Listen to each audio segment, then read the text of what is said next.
Hello, my name's Sam. Welcome to my channel. So for the month of May, I decided to subject myself to trying to read a book every single day. And during the month, I was making like a little short every day about the book I read and like what I did that day. And then this is like a wrap up / my overall thoughts on the experience.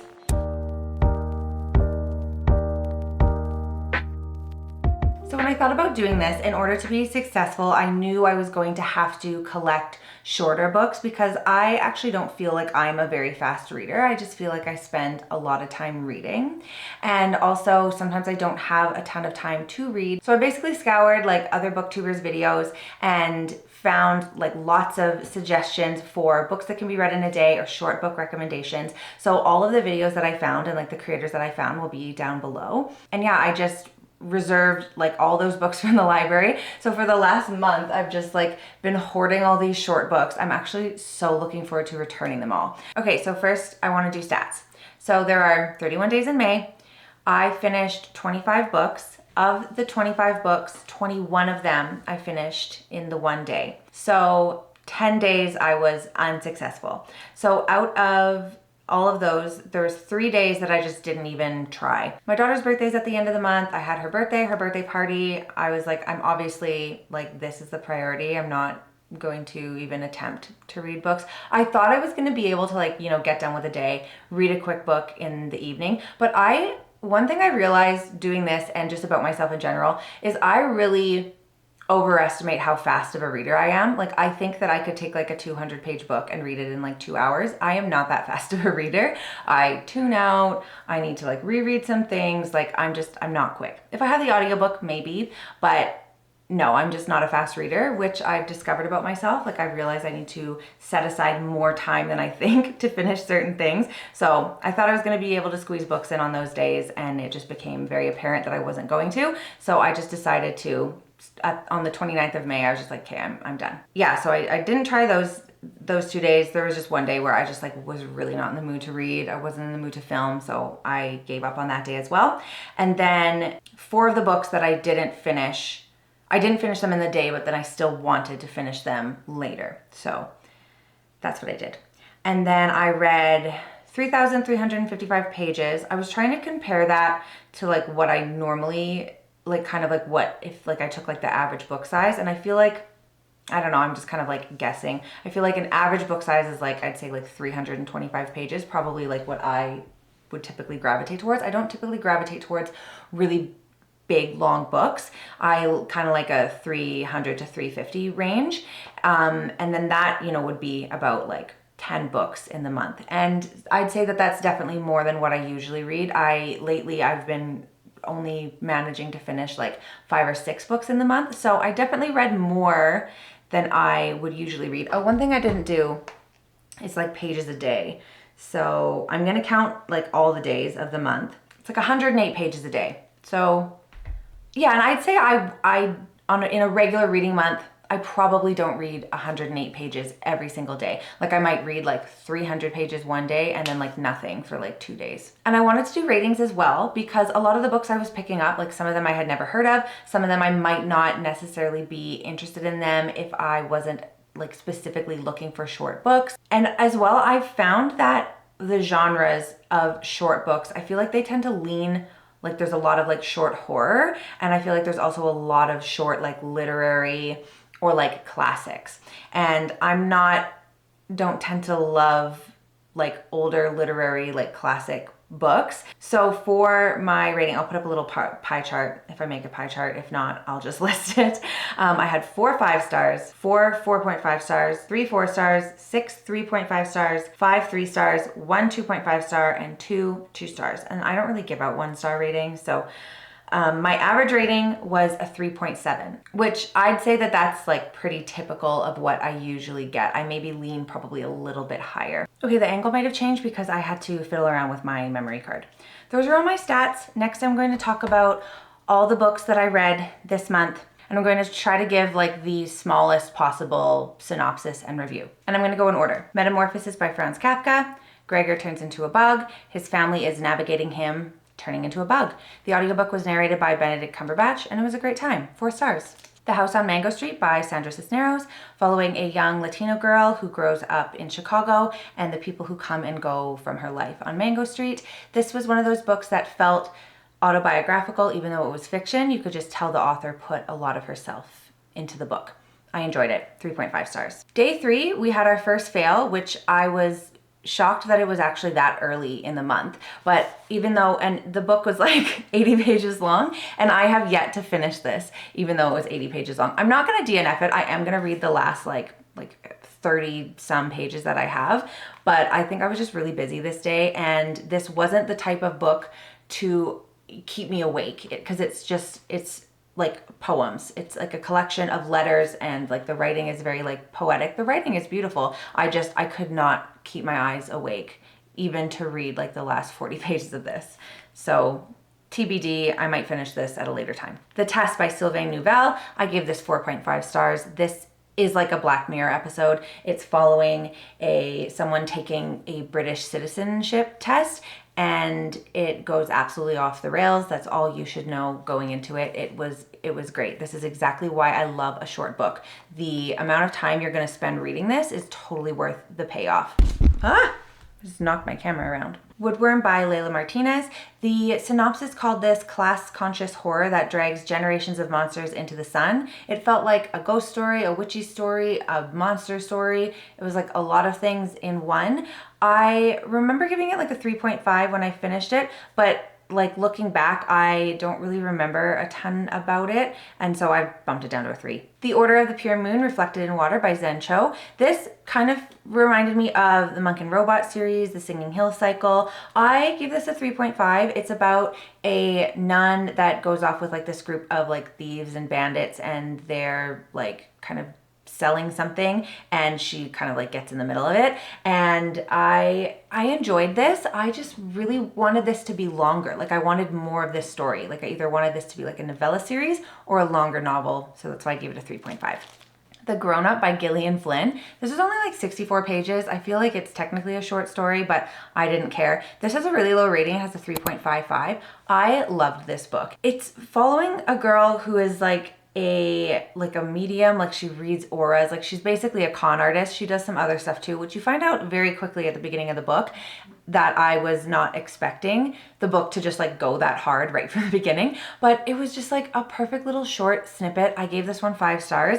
I felt like the payoff was totally worth it for what you get, and you should read it, because even if you don't like it, it's 64 pages. Like it's gonna take you like an hour. Witches, Midwives, and Nurses by Barbara Ehrenreich and Deirdre English. I wanted to read this one specifically because I was working this night, and I am a labor and delivery nurse, so I figured this would be a fun read to read overnight. And this is chronicling like the history of women healers, from, you know, being called witches and like being burned and tortured, to like midwifery and obstetrical knowledge just like being erased because they didn't want women to like be in medicine, just generally like barring women from medicine, and then kind of like the start of like nursing with like kind of goes in with like Florence Nightingale.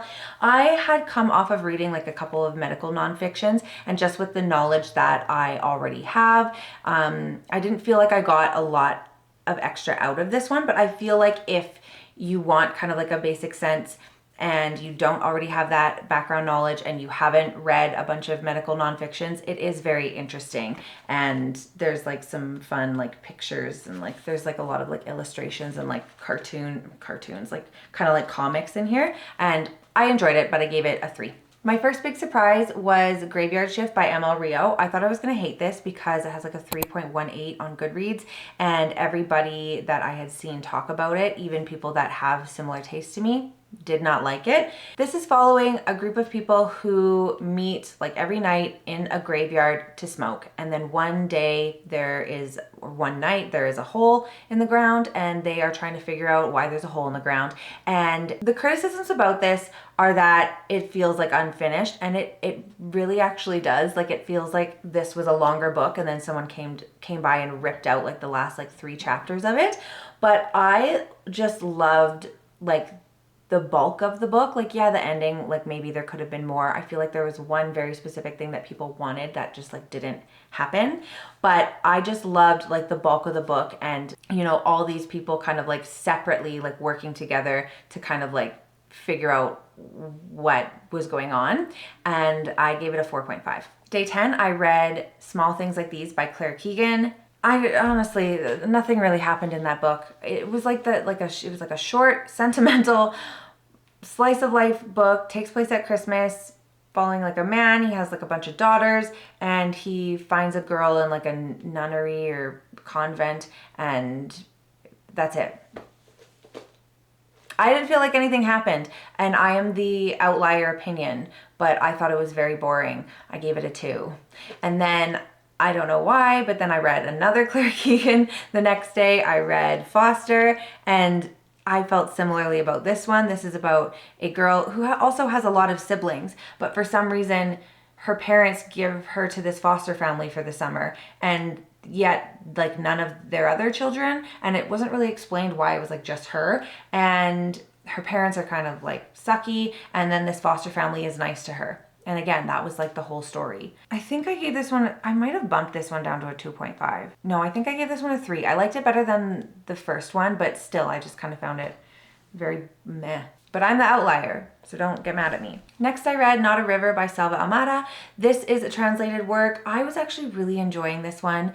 The synopsis is very confusing. It's kind of following a couple different like POVs, following these older friends who have a friend that passed away, so they have his teenage son with them, and they're like fishing, camping, and then it's also following these like 2 teenage girls and like their mom.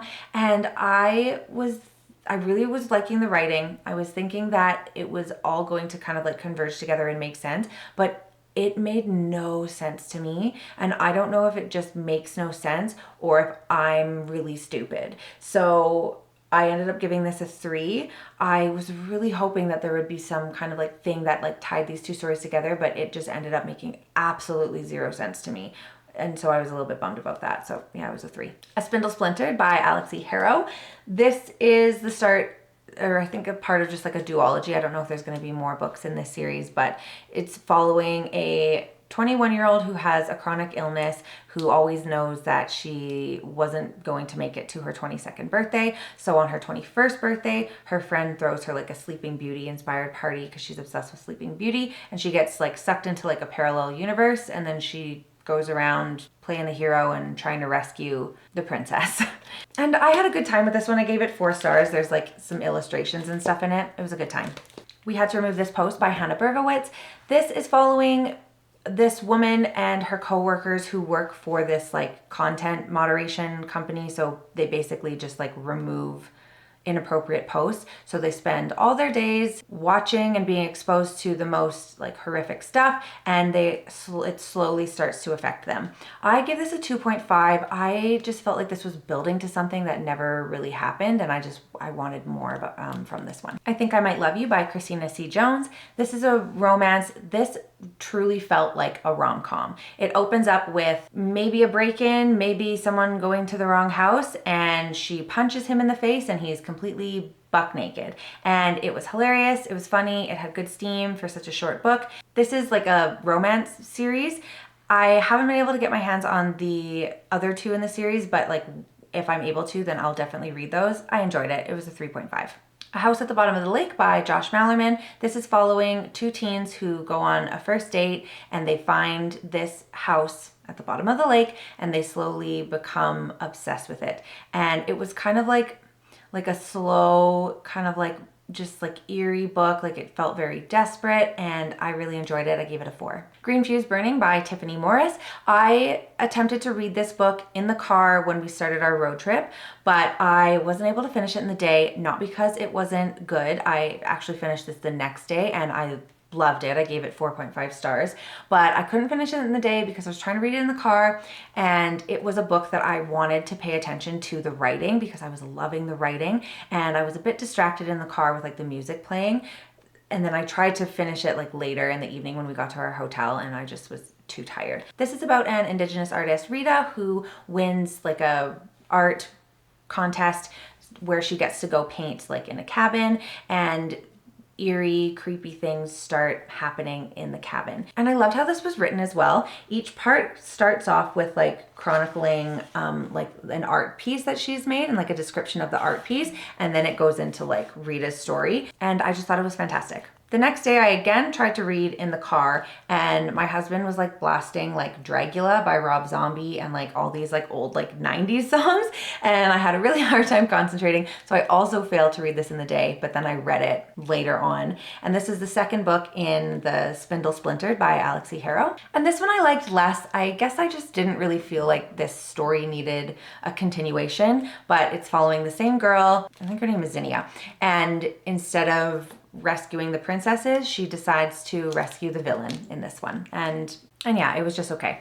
Again, my angle probably changed because I really need to get a bigger memory card. I keep having to delete things. I just went and put stuff on the computer and like deleted it and then sat back down. Anyways, after failing 2 days in a row to finish the book in the day, I knew I just needed a really short audiobook. So I picked up Murder by Memory by Olivia Waite. This takes place far in the future. They're on a spaceship. You can basically like regenerate your body and put your mind and like your memory and your consciousness like in the library, and you could just like rest yourself, like be like, and I'll wake me up in a couple years.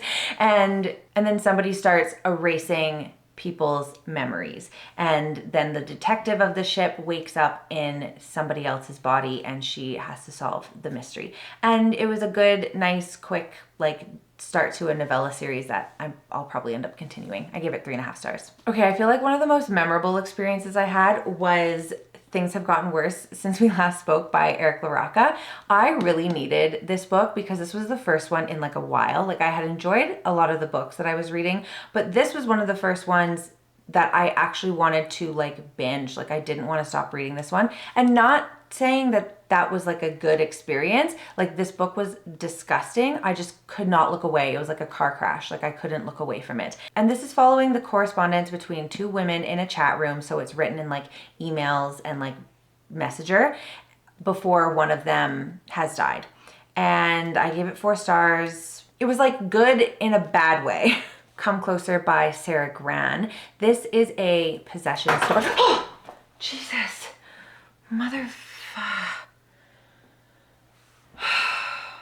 I startle so easily. That scared the shit out of me. That was just like my light. Like I have like fairy lights on here. I don't turn them on. I think they're dead. And one of them just like the tape came off and it just like snapped off. That was terrifying. Okay. Especially because I was talking about a possession story. Oh my God. Okay, this is about a woman who thinks she is possessed, and it's like, starts off like very like self-aware. Like the first page is like, are you possessed by a demon? And there's like a quiz. So she's like taking these quizzes and she's like, I keep scoring higher and higher. And then it just like spirals out of control. I didn't finish this in the day, but then I read it on another day. I think I read it on a day that I just was like, I don't want to start a new book. I don't want to film. I just want to finish this because I was loving this so much. I gave this 5 stars. The way that this ended was both like so upsetting, but also so necessary. Yeah, I really enjoyed it. It started off being like subtly funny, and then I feel like it got more like serious as the book went on, but it was very good. I think this is around the time that I started to get a little bit burnt out too, because I really wanted to continue Come Closer. Like I didn't finish it in the day, but I had told myself that every day, even if I didn't finish the book, I was going to start a new book, and every day was going to be a different book. So all I wanted to do was keep reading Come Closer, but instead I started White Nights by Dostoevsky, and this is what I was saying at the beginning. I'm not really like a classics girl, and I was just reading it going, why am I reading this when I could be reading something else? And again, I'm the outlier opinion. People love this book. People love classics. I thought this was so boring and pointless. This was like, okay, to me, I'm sure there's like some nuances or themes or like something smart that I'm missing, because I just don't think I have the brain for classics. Like I really do think I'm just too dumb for classics. This to me was about a guy getting friend zoned. And I couldn't concentrate on this book because the whole time I was just picturing like the song from The Sound of Music, like you are 16, going on 17. I don't know why, but that was just like playing in my head like the whole time. It just felt like a book about a guy being friend zoned, and I thought it was really boring and I did not see a point to it. But luckily the next book I read I loved, and that was LMNOP by Mark Dunn. This book I found so clever. This is about an island that is named after and obsessed with the man who created the sentence, "The quick brown fox jumps over the lazy dog," the one that uses like every letter in the English language. And they have that like displayed in the town square, and then when tiles from that sentence start falling off, they take it as a sign from the man himself, Mr. Nollop, that they need to just take these letters out of the English language. And then they start punishing people for saying the letter, using it in writing, having it in their home. All the books go away, teaching becomes impossible, no one's listening to music anymore, and then more tiles start falling and it just spirals out of control. And the reason why I say this one was so clever is because it's written in letters. So the author is writing these letters, but doing so with like an ever diminishing alphabet. And it actually gets really interesting because like, I can't remember when in the book, but like a decent amount of letters are gone from the alphabet. But then she's still writing these like letters. And I'm like, how is she managing to write this with none of these letters? It just was really clever. It got a little bit hard to read at the end because all the letters, they start using like weird spelling for a lot of stuff.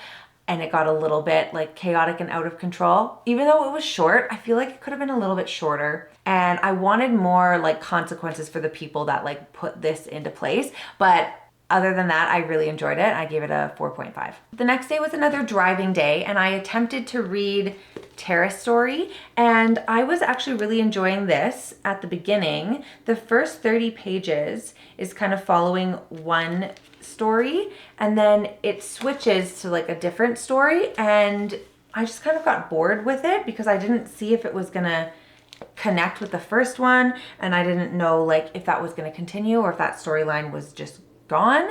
And this is about a couple who has a baby and they live in this small apartment, and then every time this one friend comes over, when they open the closet, it reveals a terrace that is not there for anybody else. And that's the premise of the story, but then again, like the storyline switched and I wasn't sure if it was gonna connect, so I just kind of gave up on it. And as of like filming this, I haven't continued, and I don't know that I will, unless someone tells me that it like gets better and like, you know, everything kind of comes together. So I switched to the audiobook of The Mimicking of Known Successes by Malka Older while we were driving. And again, that one wasn't really doing anything for me. And I think that was when I was like, okay, I'm reading something that I actually want to read. And then I finished Come Closer instead. And The Mimicking of Known Successes, I did end up finishing that one on a later day. And it is a mystery and sapphic romance set on the future in Jupiter, following a detective and someone who works for kind of like this academic institute that is focused on like repopulating Earth. And there's a disappearance and they are coming back together, like rekindling their romance to work together and solve this mystery. And it was good. I gave it a 3.5. I think I wanted a little bit more from it, and I don't know if I'm going to continue in the series or not. Next, I read This Accident of Being Lost by Leanne Batasmasake Simpson. And this was a really good one because at this point I was feeling like really like burnt out, and I wasn't really like loving the things that I was reading, and everything had just kind of felt like it was okay. And the synopsis says this is a collection of songs and stories, and it was just like short like poems and stories, and felt very poetic, and I loved the writing. I loved everything that the author talked about in here. There's a lot of great commentary woven into each of the stories and the songs, and I feel like this is so underrated. This only has less than 2,000 ratings, 1980 on Goodreads, and more people need to pick this up. It's short, it's quick, it was amazing. I loved it. And then last, I read Coexistence by Billy Ray Belcourt, and I love Billy Ray Belcourt. This is the third thing that I've read from him, and I love all of it. I love his writing. This is another like collection of stories, and the writing just feels really like beautiful and poetic, and it's about like connection and queer and indigenous love and joy. And what I love about Billy Ray Belcourt's writing is, even though everything in here was a short story, I feel like he is so good at making you connect with the characters in such a short story. Like all of the characters in here, like I really felt like I knew them. And this was just such a good book to end it on. I read this one on the 29th, and I didn't think I was gonna get a book in, but then this became available as an audiobook, so I kind of read it like both ways. And then, yeah, I didn't continue because it was my daughter's birthday and I had other things to do. One thing I really wanna mention is books that need more hype. All three of these have less than 2,000 ratings. Coexistence by Billy Ray Belcourt, This Accident Being Lost by Leanne Batasmasake Simpson, and Green Fuse Burning by Tiffany Morris. And these are all absolutely fantastic. They all have less than 2,000 ratings, and it's not lost on me that they're all by Indigenous authors. All of these were absolutely fantastic, beautiful writing, beautiful commentary, mentions of colonialism, racism, queer books. They need more love. All of these are like three of my favorite books that I read in this video out of all 25 of these. These are three of the best ones. So go read them. Yeah, so that's all I want to say about the books. The overall experience, I feel like I wouldn't force myself to read this much in the future. I feel like I could read more, but the fact that I was like starting a new book, and I think what hindered me a lot was that these weren't necessary. A lot of these books were books that I hadn't really maybe heard of or wouldn't have prioritized out of all of the books that I want to read. So I think for the next thing that I read, I really need to just pick up like the books that I am the most excited for and read them at maybe a little bit of a slower pace. Thank you for watching. If you did, be sure to watch the shorts that I made on these books as well, so you could see me struggle to finish a lot of books in one day, and I will see you in the next video.